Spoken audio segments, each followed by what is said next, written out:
Thus, here in Lagos, the state government is reviewing protection against domestic violence law as part of efforts to combat rising cases of domestic violence in the state. This initiative is being organized by the Lagos State Domestic and Sexual Violence Response Team in partnership with the State Law Reform Commission and Rule of Law and Anti-Corruption Program of the British Council. Sarah Yeko reports. This is a one-day stakeholders meeting to appraise the protection against domestic violence law, which was enacted in 2007 and later reviewed in 2015. The meeting brings together judges, magistrates, police officers, students, and non-governmental organizations. As contained in the law protects persons involved in domestic relationships against any form of violence. We appreciate the fact that there is a low level of awareness about the protection against domestic violence law, and that is why over the years government agencies, NGOs have embarked on sensitization to create awareness about the existence of the law and encourage people that are experiencing violence to take advantage of the law, because the major aim of that law is to protect.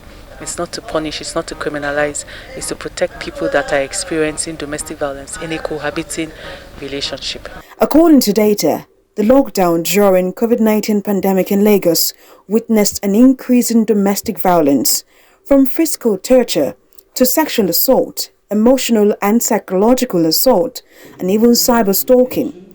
These varying issues are exposing gaps in the domestic violence law, hence the need for a review. Is to ensure that they are aware of the possibility of applying for domestic violence restraining order under the extant law, which is being proposed to be reformed.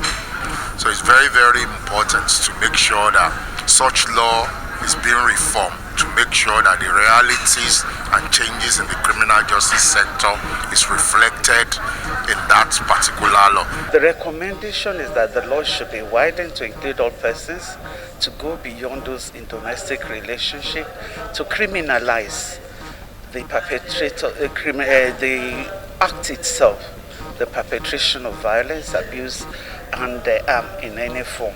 So that's generally the position.